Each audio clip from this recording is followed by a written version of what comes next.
Oh, Jesus. I just got hit up with that title screen. You don't hit a guy up with that. This Hamlet imagery and that chanting JRPG lady is, an interesting image. Why do I keep picking the depressing looking games? Asphyxia is an anime game, and I know absolutely nothing about it. I picked it up randomly from my Steam library for this channel, and I think I might have gotten it from a Humble Bundle of some kind, but somebody would have to verify that for me. I mean, the title screen artwork is very pretty. I like the watercolors, and the protagonist is drawn quite well. I think this image, despite being a little gloomy, is still very pretty. Alright, let's get right into this, shall we? Oh, it's a visual novel. You know, I've actually never played one of these before. For those who don't know what a visual novel is, it's usually prose told with pictures of locations and characters. The player is given choices to make, and they're rewarded for the decision with different dialogue and outcomes usually. It's basically a choose-your-own adventure, but much longer and often much more complex in their narratives. They usually require multiple playthroughs to get a full grasp of the story. I've never harbored any malice towards visual novels, I've just never actively seek them out. I know I've just started, but I am a fan of visual novels. I think that there's a lot of shame in admitting this for a lot of people, but I still enjoy when I read something with pictures. We're taught from a fairly young age that pictures are meant for children's books, and once you move on to novels, you're a big boy now. At least that's the case for novels. Textbooks still use pictures as a learning aid. And they're overpriced. Wait, what? But personally, when reading a novel, I struggle to formulate accurate images of people and locations. Like, I know colors well, but adjectives describing faces are too tough for me. It's a little embarrassing, honestly. Like, I was reading Harry Potter recently, and I was imagining the characters, but I was using the movie versions of the characters. For other novels, I struggle to immerse myself solely because the adjectives describing characters can be too confusing. The presence of images for me, at least, allows for a better understanding of the story and I can immerse myself in it better. So on the right here is Samantha Coleridge, the protagonist. The asphyxiated, if you will, I guess. And she is getting a mad beatdown from her English teacher, Mrs. Pope. Hey, these last names are kind of familiar. Do you guys kind of recognize them? Now, I know I'm going through the text very quickly, but if you observe Samantha, it's clear that her character is fairly unstable emotionally. She has a lot of reverence for her female classmates, and the narrator takes ample time to describe her faults in detail. Now, using my hardcore, serious YouTube man analysis chops, I can postulate that the title Asphyxia means that there may be a serious problem that Samantha has. Maybe. It's just my chops. Uh-oh, who is this? These character panning shots remind me of like those cheesy high school movies, like, that's Lillian, the girl of my dreams, and then like the butt rock guitar riff comes in, and then the protagonist goes, and that's Moose, her boyfriend. But it's clear that Lillian has made a bold fashion statement. She is protesting the use of hoop earrings by turning her own hair into the hoop earrings. Nah, she looks alright, she looks okay. I shouldn't judge characters before I hear them talk. And this is just another problem for me personally in high school settings, or settings with teenagers really. The girls around Samantha insult her for her appearance when I think she looks pretty alright. Like, I get it, the art style makes all the female characters look cute and appealing, but when you're trying to make a character who's supposed to be apparently uncouth, it's probably best that they aren't that attractive. So it seems that this is an all-girls school going on a geography field trip, but the teacher, Mrs. Pope, teaches English and not geography. Oh shit, this is some British girl conflict, man. We're already on a dangerous journey. Meet Sam's best friend, Roberta, whose hair is like a fine ramen. And by that, I mean it looks like high quality noodles. I'm quite a wordsmith. Samantha feels happy that Roberta noticed her and talked to her. Throughout the conversations that Sam has, you can definitely tell that before this game is taking place, they're a hint towards a greater history. Just like the cat lady in my previous video, every character has a past that is revealed slowly and meticulously. And looking at Roberta's interactions with Sam is pretty brutal. Sam thinks of Roberta as her closest friend at school, but Roberta uses these small, repeated insults to disrupt her psyche. For example, Samantha cut her own hair, and instead of providing constructive criticism or praise, she berates her for her decision. Roberta points out all the tiny flaws such as uneven length, untidiness, and she's generally repulsed by it. That to me is not the mark of a friend. So it shows that Samantha is tied to anybody who will listen to her, even those who berate her for her decisions. The narrator is also somewhat biased too. It's meant to reflect a lot of Samantha's thoughts, but from an omniscient perspective. The line of Roberta always offering sensible solutions could be seen as sarcastic or genuine from Samantha, or it could even be the narrator poking fun at Roberta's superiority complex. What's even more sad about Sam is that she even berates herself in an attempt to seem humble to Roberta. She's feeding into others' feelings of superiority. Subtly, Roberta is just as petty as Samantha because she permits and feeds off her own berating of herself. This line right here sums up Roberta's attitudes towards Sam in a nutshell. Look at the semantics of this sentence.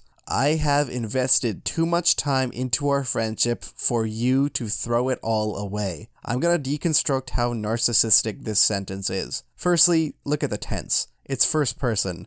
A friendship connotes a close bond between two people. I statements directly contradict the idea of a friendship. To Roberta, what should be a strong relationship between two individuals is torn down into a commodity. I have invested too much implies that she has pooled too much of her own effort, like it's a product, into this bond. It shows that her and Sam is only one of the friendships that Roberta has, while for Sam, Roberta is her closest friend. Samantha's closest friend treats her like she's just a facet of her life, another checklist on a to-do list. Also, the phrase, for you to throw it all away, implies that Roberta is riding some high horse. She thinks herself above any form of criticism, and that any problem or issue that stems between the two of them is because of Samantha's manic depressive antics. Like, I get it, Roberta is busy, she's assistant for the student council at their school, she probably has to maintain a lot of things, but this cold, callous attitude to a person who's clearly mentally unstable is not helpful. In fact, it's incredibly detrimental. Okay, so why did I discuss that for so long?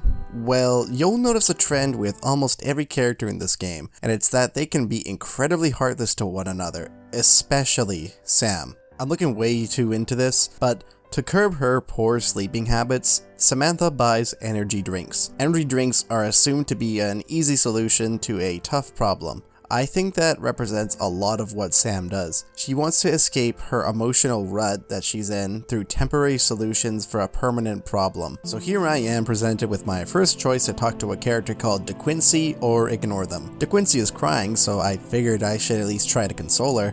I mean, she doesn't seem super bad or anything. Oh damn, the music is getting really sad. Something super serious must have happened. Already I'm like 15 minutes into the game and there's so much depressing stuff happening. Also, there's hintings towards Samantha having drinking problems. More history building up. Lots of tension and serious content here. Samantha approaching DeQuincy tells us more about Sam than it does about DeQuincy, ironically. Sam is struggling to come up to her, perhaps out of fear that she's going to worsen her problem. Oh gosh, it turns out DeQuincy just lost a friend a few minutes ago. She just got the notification. This is some pretty heavy stuff, man. Wait, these kinds of games are obscure? Oh no, is she playing a visual novel? Was this all just a bait? Did she get an ending where a character died? Oh, it totally is. This is so messed up, man. We're getting meta here, people. We're getting really meta here.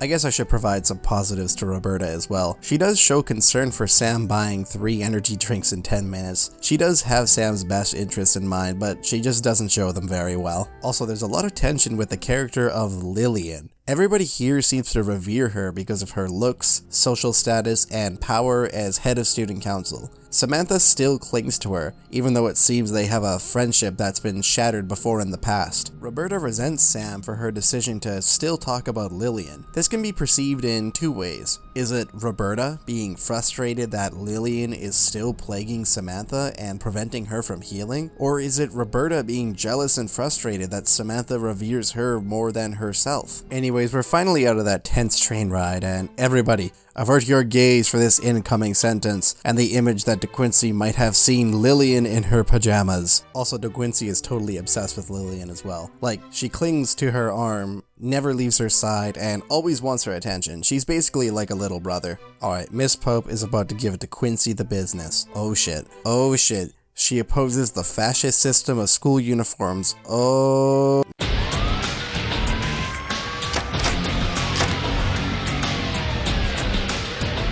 Now, Miss Pope is salty. Really salty. She divulges her backstory and says that school is not a place for people to learn, but for people to accept boredom, for people to enjoy doing boring and repetitive tasks. It's interesting because Pope had goals and dreams of being a poet and a writer, but they failed and she resorted to being an English teacher. You know, I think that this is the fear for many writers, that their dreams may just be failures and that all their hard work and education would be for nothing. But I mean, that's been discussed over and over again, so I won't dwell on that for very long. But even still, Pope is a teacher and she's even berating her own students. Man, this is messed up. Why is everybody in this game such an asshole? Again, there's indeed tension between Roberta and Lillian. This calls into question Roberta's anger towards her. Is it even justified, or is it petty projection onto Samantha? It's really fascinating because prose allows for these ideas to be divulged and analyzed. It's great. Lillian is showing some concern for Samantha, and I was presented with a choice of what to say in this conversation. I ultimately opted to say nothing was wrong with me. I didn't want to be perceived as a manic depressive who spilled her emotions out to anybody. That would just accentuate the problem that these two characters have with Samantha, so I lied and said everything was okay. The situation wasn't right to express myself. Now, Miss Pope commits the scariest thing you could do to a group of students. We've all been subjected to this at some point, and if you need support for it, I understand. She forces us into groups against our will. Also, DeQuincy totally has a lesbian thing for Lillian, so that's interesting, I guess. It's interesting that Miss Pope derives pleasure by forcing her students into awkward situations. I guess that's what feeling like a failure does to a person. So it only took approximately 30 seconds after our groups were formed, and we're lost. But we have a new character though. It's Georgia Byron. And guess what? She's a horrible human being. What a surprise. She's just so mean. She's narcissistic, she's cruel to others, she perceives herself as being a lady, and thinks she's above Roberta because of her own perceived social status, even though she dresses like a vampire and explicitly does it because she enjoys gothic imagery. Just because you use a curling iron doesn't make you a lady. Oh snap, there is some beef going on here. However, I also think Georgia is a necessary antagonist in this story. She's incredibly mean, but she serves to bring out the flaws in every character. Georgia's teasing and cruelty towards Roberta challenges her superior image of herself by bringing out how much little teases truly affect her. I mean, Georgia is incredibly cruel and mean to Roberta, and she does go over the edge a bit, but her antagonizing serves a purpose to the story. Also, I can do this with Georgia's eyebrows. Just thought I'd like to let all of you know that. Who's this? Georgia's partner in crime, Persephone Shelley. Hey, wait, hold up. That's just straight up the name of the poet. Yeah, Percy Shelley. He was one of the Romantics in like the 18th century or something. There's like a BBC documentary on him. Also, Percy looks like a Rune Factory character. Shout out to anyone who gets that reference. So let me get this straight and try to get an understanding of the group we have here. We have Samantha, the manic depressive shut-in. Roberta, the prim, proper, narcissistic ice queen. We have Georgia, the cruel, savage vampire lady, and Percy, who just exists. Right, okay, perfect, what a team. So our group's actual goal here is to inspect the glaciation of the land for our geography class. But it's not really though, it's for Georgia to bully and antagonize everybody. Wait, everybody wait, let's put the whole depression thing and the fact that we're lost thing aside for now because Percy has a boyfriend and his name is Harry, and he's British. I'm doing like a Harry Potter thing. Does anybody get? So obviously telling your high school classmates that you have a boyfriend is like revealing to a high school that you have gone. Everybody is going to ask you about it and nobody will ever leave you alone. Also, it's pretty funny how Percy thinks Harry's really deep because he writes her poetry and he constantly threatens to kill himself. That's not deep, that's just manipulative. And I'm totally on Georgia's side when she questions Percy. I'm on her side, listen to me, gosh. Okay, the last 20 minutes of this game so far has just been the four of them beefing, but I thought this line about Georgia trying to sneak a bear into her room was quite funny, so I'm just gonna show it. Okay, seriously, what is wrong with Georgia? She's so messed up. She just stole Roberta's phone, and now is threatening to look through all of her personal information. She's been cruel to all three of them, including Percy, her best friend, and now she drops Roberta's phone in the mud and blames it on Roberta for doing it. Like, okay, I know I said she's a necessary force and all, but this is going a bit overboard. Alright, finally, geez, Sam, thank you. Thank goodness for freeing us of this. That was so brutal, I thought it would never end. Samantha's like the only relaxed one here. Our goal now is to return to civilization. That shouldn't be impossible. Let's not fuck this up. Okay, although the arguing was slightly entertaining, I'm over an hour into this game and not a whole lot has happened. Like, I know this is a visual novel and all, but brevity is important in every form of media. What I mean by that is, it's important to say what you want to say and leave it at that. Sometimes less is more. Georgia and Roberta's arguing lasted for 20 minutes and nothing new developed at the end of it. At the beginning, Roberta was uptight and defensive, and Georgia was an asshole, and they still are. They still hate each other. It just had to be stopped because it completely stopped the narrative. For a story to be engaging, you want it to always be moving forward. Every line should push the narrative forward or develop something new about every character. All Georgia did was hinder the narrative, which needed a lot to happen. You can also see this redundancy with Sam's thoughts as well. She always defeats herself so much and repeats that she's never good at anything in front of Lillian. I understood it the first time, and I don't need it to be repeated 10 times over. Well, I guess the arguing did lead to something. It made Roberta incredibly tense and make Sam say that she wished Lillian was here, which is a huge mistake, which leads to Samantha getting the biggest roast of her life. And this is from Roberta too. She's trying to be a friend, and now she's just berating and bullying her. She calls her things like a leech and claims that she's still clinging to Lillian even though Lillian hates Sam as well. Roberta also complains about Sam's manic episodes. Instead of supporting and understanding them, she berates Sam for a condition that she has pretty much no control over. Like, I don't know how she got her condition. Maybe it was circumstance, maybe it was nihilism, I don't know. But the fact of the matter is, Samantha is depressed. I empathize with Roberta initially, but when she switches from her cold psychological damage to Samantha to straight up verbal assault, that's when I lose all empathy for her. Roberta, from what I've been presented at least, shows very few traits of positivity. That is a little unfair though, since she's mostly been antagonized by Georgia, but Roberta is just such a bully here. Like, Georgia's a bully too, right? But she's unapologetic. She's honest with her antagonizing. Roberta tries to keep this air of superiority and properness, which is incredibly hypocritical. What's interesting is Georgia is doing this to Roberta and Percy for a reaction. She knows they can take it. However, she hasn't touched Sam whatsoever. I personally think she is cognizant of how Sam feels, and I think that says a lot about Georgia. What isn't said says a lot. This is a subtle example of less being more. She knows that Sam's emotions are faulty and recognizes that there are huge issues with her psyche. This spiel is important for later on though, trust me. Roberta's berating of Sam does cause her to run away from the group on her own and escalate the problem further. Can we get along for once? Do we have to start beef every 2 seconds? This line that Sam cannot run away from her own mind is further proof of just how cruel everything is to her. Roberta even feels pangs of guilt, not because of the outburst being volatile, but because it was true to her. It's genuinely how she felt, and it was bottled up within her for too long. Now they all say to themselves, yeah, Samantha does suck, doesn't she? We should probably go look for her. She'll probably drown in like 2 feet of water. Is this what high school is genuinely like? I know these conversations are hyperbolized, but where I went to high school, people were generally quite relaxed. Maybe it's because I stayed away from a lot of drama, and maybe how it is in this game, it's still how it is in real life. Like, Georgia is saying that Roberta did Sam a favor in pushing her to kill herself. Who says this? Georgia's warped way of giving a compliment to Roberta is making her get mad and passionate to show just how much she cares about Samantha. I don't know about that one, Georgia. I think that's just you trying to spin a narrative that you're the hero. So Samantha is physically running away, but she's unable to mentally run away. She's looking for isolation from all of her problems and flaws. At this point, I should discuss the symbolism of weather.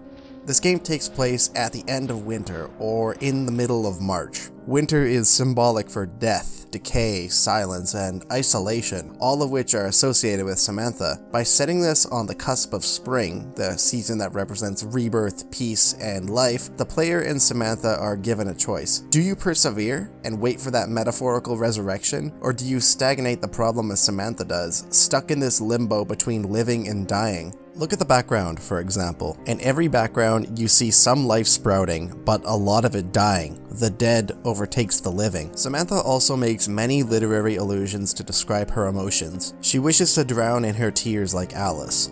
She's curious how Ophelia drowned herself so easily. Samantha, like Hamlet's Ophelia, is overcome with the expectations and powers of others over her. Asphyxia is a chance to rewrite that story, to save Samantha and reverse the outcome. But I also like how much these characters feel like teenagers. The game consists of the petty arguments, the spicy, forbidden loves, and the self-centered emotional intensity. It's all there and it's all kind of nostalgic for me when I was in high school, so I find it kind of relatable. So Samantha is incredibly close to axing herself when she spots a blonde maiden in the lake. Also, this is a lake in wintertime, so it's probably cold as hell, so I don't understand what she's doing wearing a dress. Gasp.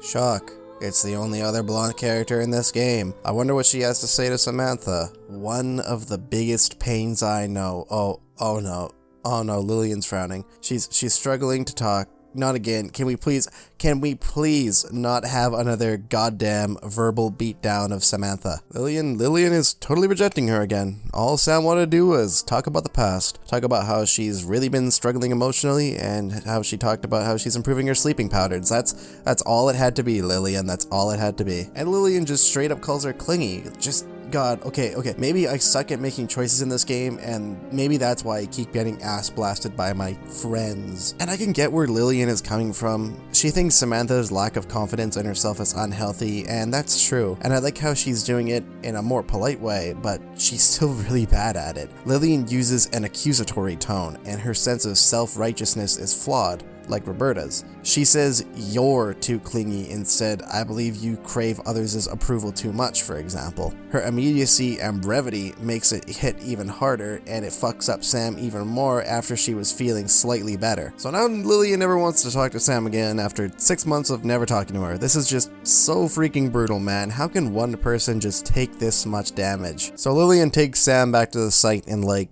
3 minutes. They were there all along. Those 3 minutes must have been like the most awkward 3 minutes of Sam's life, though. What's this?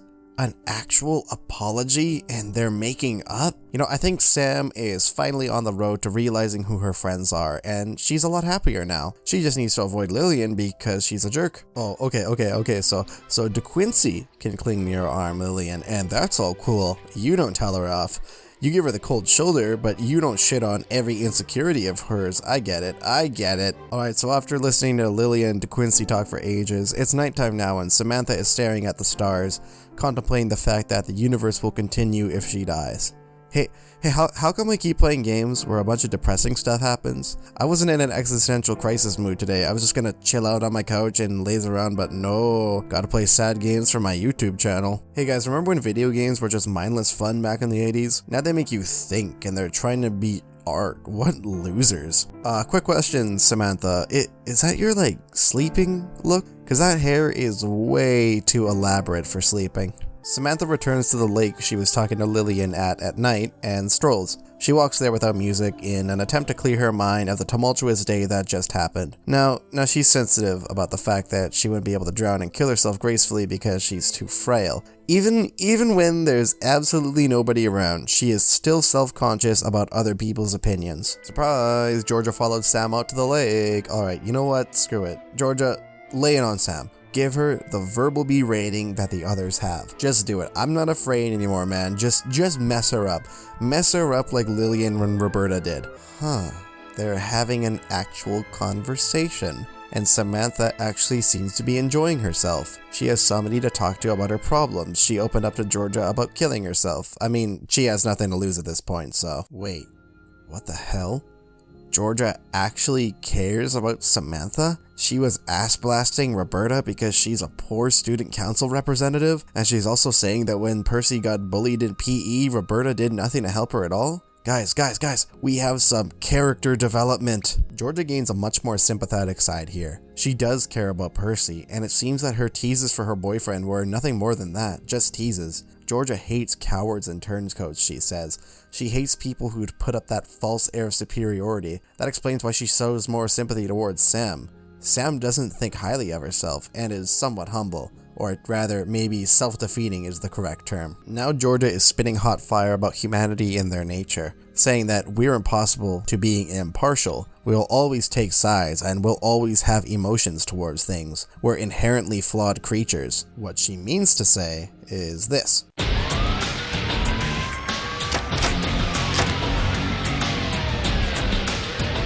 Samantha's issue, however, is that even if she tries to change, it wouldn't matter. She's so obsessed with picking apart every single one of her flaws that she's unable to become a new person. She's too afraid of change, and her nihilism prevents her from healing. Samantha asks Georgia why she's so fine with being hated all the time, and she replies that she welcomes the hate. She welcomes the fact that she can stir up these intense, memorable emotions in people, because that's the mark that you truly lived in the world, that you made a small, insignificant impact on a person. Georgia claims that hate is healthy and that negative emotions should be embraced. If they aren't embraced, then positive emotions aren't able to flourish. You can't have the yin without the yang. So Samantha is resolute now. She wants to be loved. She wants to make the mark on people. She wants friends and companionship. She's gonna strive for these goals and better herself. I think she's finally focused. Georgia says she must love herself first before she can find love from others. She also says that if you can't do that, then she should drown in a lake. So mixed messages here, Georgia. So Samantha is looking into the future, and what? Why am I looking at the title screen? What do you mean she feels she'll accomplish nothing? What do you mean she has no hope? She's drowning herself from the weight of her melancholy. Wait, so what's going on? I'm confused. Did she just kill herself? That's kind of awkward with Georgia standing right there. Wow. Wait, credits, what the hell? That's it? That's the ending I get? I got the worst ending. That was so crappy. It came the hell out of nowhere. No, get the happy music out of here. A teenage girl literally just killed herself. Thank you for playing. No, get the hell out of here, man. Hold on, what's this extras option?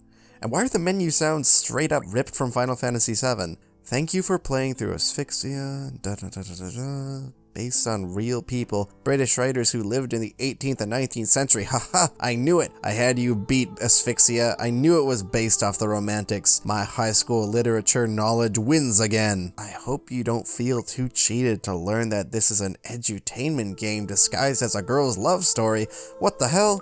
I got bamboozled once more. The visual novelist struck again. Well, I guess technically I have some time left. I'm 2.5 hours in and my minimum for games for this show is 3, so history time, everybody. See, Romantics focused on the natural world. They were infatuated with the beauty of the world to contrast the monarchies, the political drama, the injustice for the common people. They wanted to avoid all that and allow readers escapism. That's where this game's emphasis on nature and literary symbols falls through. The Industrial Revolution also played a part in this obsession with nature, as the Romantics wished to flee away from the dehumanizing factory work. While the Industrial Revolution led to great population booms and incredible progress for farmlands and infrastructure, it also somewhat devalued nature and humanity as a whole. The Romantics were a rejection of that cultural shift. Let's see here for Byron. That's Georgia's character. It looks like each one of the Romantics' backstory reflects how they are in the game. Perhaps Georgia is such a deviant in-game because of her own troubled childhood, and that she had no figure to guide her.